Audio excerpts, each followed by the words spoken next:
Someone on Twitter said, they're like, "Oh, you just seem more depressed lately." It's like, well, yeah. First of all, winter is coming. I'm like, I'm not a Stark, but I am a fag, and I know that I get like a seasonal depression around December. I just do. I wish I didn't because it's like a woman thing, and I don't like it, but I do. And that being said, life has been like a mix of really great elation and also a bunch of abject disaster all the time. All of us, all the racklets, lady rackets, me, we're all okay. We're in good shape.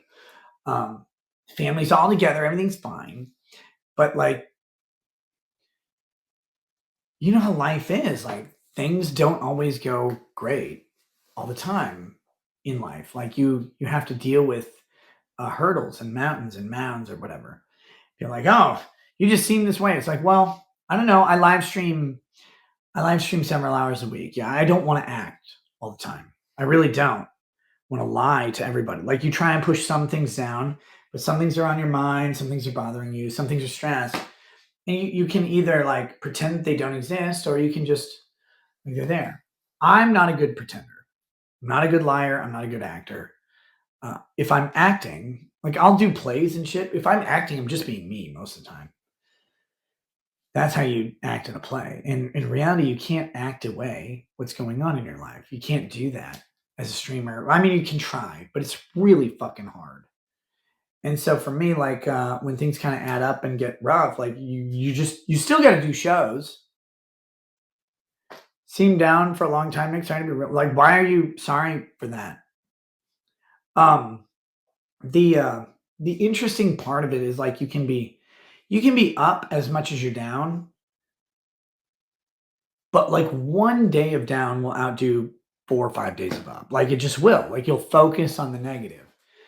And it's fucking frustrating because you can do a whole bunch of shit right. You can do damn near everything right.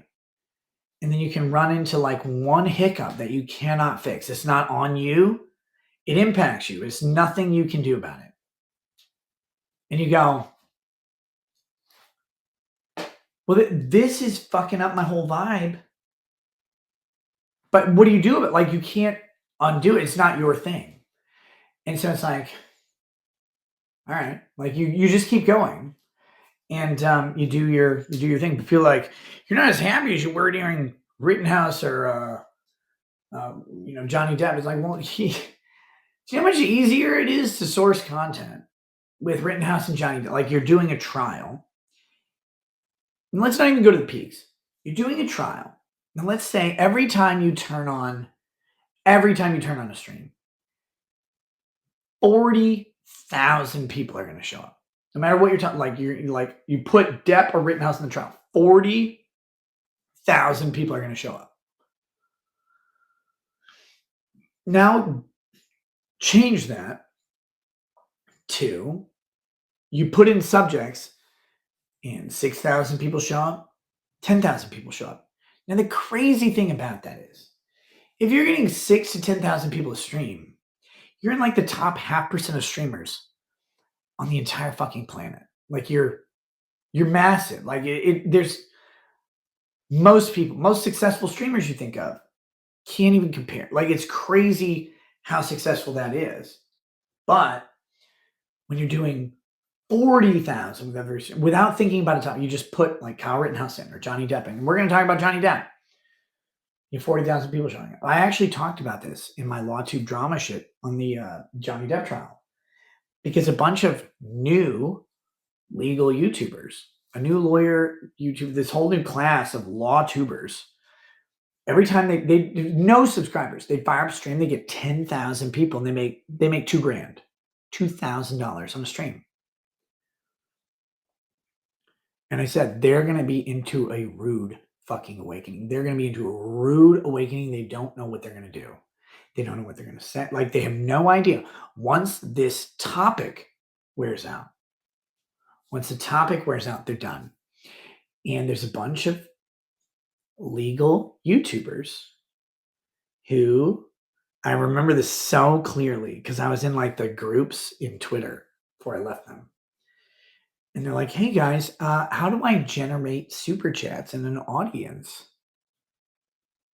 I was like, well, You have to have a personality. Like you have to have your own personality and you have to work. Like you have to do that. And if Johnny Depp is gone, you're not going to make 2 grand a night. You're not going to have 10,000 people watching. Why would they? They don't know you. They knew Johnny Depp. They knew the topic. But like a bunch of people are like, they like, oh yeah, this live streaming thing as a lawyer is easy. All right. And then after the trial's over, nobody would watch their shows. But that's not just them. It's just scale. It's just scale, right? So now you have me. And I think back to like Rittenhouse and Depp, and people are like, you need to be like that. It's like, well, I don't have a Rittenhouse or Depp. I don't have these giant trials that are immense topics that are wildly popular, that are legally relevant, that people are super interested in, where I can turn on a stream and get 20, 40, 50,000 people every single day, all the time.